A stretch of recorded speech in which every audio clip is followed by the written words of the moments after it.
Angela McChrystal, student number 1011986. I'll be doing a presentation on whether prisons are effective or not. A prison is an institution that is used as a form of punishment, which is served by a judge in the court of law. It is thought to be used as a last resort and can be served depending on the seriousness of the crime. It is deemed as the harshest sanction that can be imposed on offenders today. Historically, there have been other methods used in other countries, such as the death penalty and public shaming. Other countries, such as India, will have, for example, if caught shoplifting, will have one of their hands cut off. That's like a deterrent for other criminals to stop them, hopefully not shoplift. Offenders can also be held on remand in prison pending sentencing or trial. However, they can be moved around as many times as necessary if there's no room in the prison that they're currently in. In order to establish to what extent prisons are effective, it's useful to understand exactly what the aims of the prison system is. They can be placed into 4 categories, which are to protect society, punish offenders, act as a deterrent, and rehabilitate.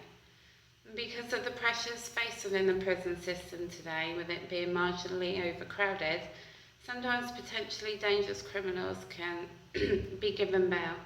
As explained before, there is no room in the prison system for them. Gary Newlove was murdered by 3 teenagers for protecting his family. One of the teenagers was known as Adam Swellings. Adam Swellings was given bail 4 hours earlier, and part of these conditions was to stay away from the family due to previous threats on the mother and the children. Subsequently, Adam took part of the murder. This is not society being protected by the law, and goes to show just how some dangerous offenders can slip through the system. With it being an increasingly common method of punishment in modern British society, its basis being to punish the offender by depriving them of their liberty, costs taxpayers £36 million a week. The second aim of the prisons is to punish the offenders for the crimes, but the prison service thinks that by locking them up 22 or 23 hours a day is punishing them through deprivation of liberty. This is not the case, because all that is being achieved by the offenders is that they are not being rehabilitated back into their communities, and the likelihood of them reoffending increases. Also, locking them up is not helping them to accept any responsibilities for their actions, and does not give them the chance to learn for their wrongdoings. However, there are those that would suggest that prisons do not punish severely enough, and prisons are often heavily criticised for not adequately punishing their prisoners. But what some are forgetting is that offenders cannot be forced into physical labour, and it is their human right to say no. Another aim of the prison service is to rehabilitate the offenders. It hopes by getting the prisoners to engage in activities and programs that will help them to change their behaviour. However, not all prisoners want to change their behaviour or even accept that there is anything wrong with them. So having success in changing all offenders' behaviours is not necessarily true.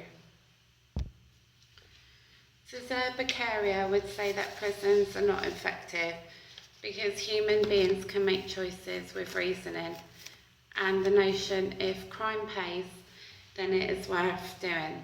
For example, if someone chooses to burgle someone's property and knowing that it's illegal and could result in imprisonment, the fact that they could come away with property, which means they may gain money for this, the fact that they would get money would outweigh the risk of getting caught. There are statistics which show the 5 most overcrowded prisons in Britain, being Leeds, Swansea, Wandsworth, Leicester and Durham. These statistics were taken for week ending Friday the 12th of December 2014.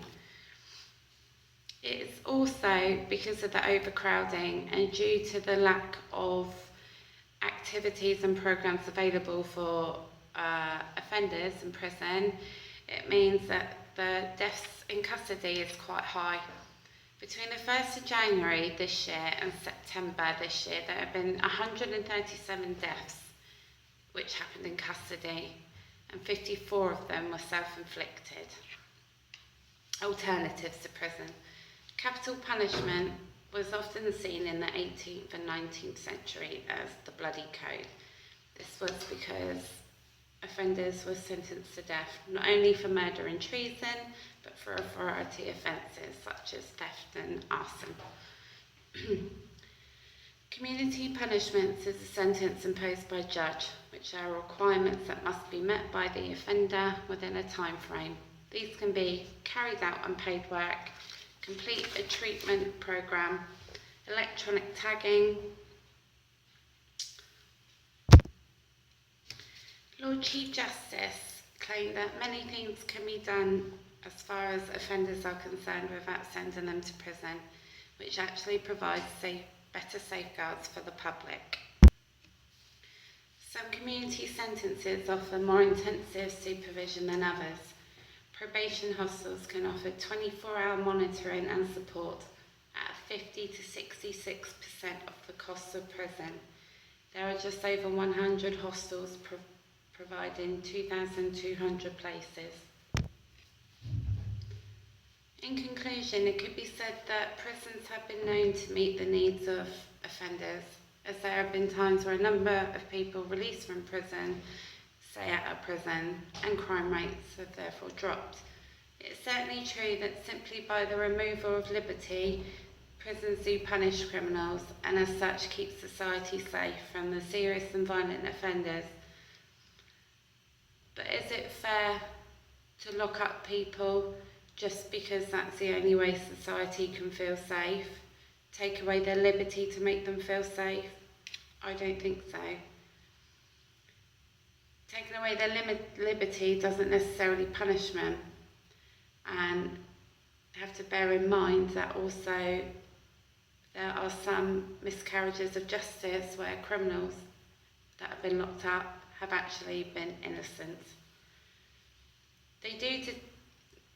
Prisons do indeed deter some from committing offences that are punishable with jail terms. But regarding the issue of rehabilitation, it's safe to say that rehabilitation can work when prisoners want to be rehabilitated and can be effective. There are forms of programs both in and out of prison. They can be expensive, but not as expensive as prison. The public want a justice system that protects them from crime and properly punishes those who have committed the crime. But our criminal justice system is failing society as crime rates continue to grow. With the prison system not always meeting the needs of all prisoners, the system is only creating thousands more victims. And due to the overcrowding problems, the prison system faces many limitations.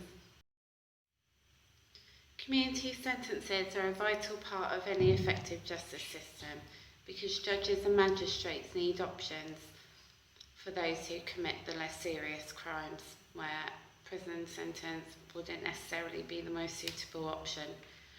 Just like prison to be credible, and effective community sentences need to punish those who have done wrong and help them to do right. The trouble is, our system isn't working well enough. So I think with the right mix of requirements, community sentences can be effective at rehabilitating offenders, and they have already proven to do a great deal of excellent work. Overall, reoffending rates for community sentences remain too high currently, and in the public's opinion, they lack credibility as an effective form of punishment.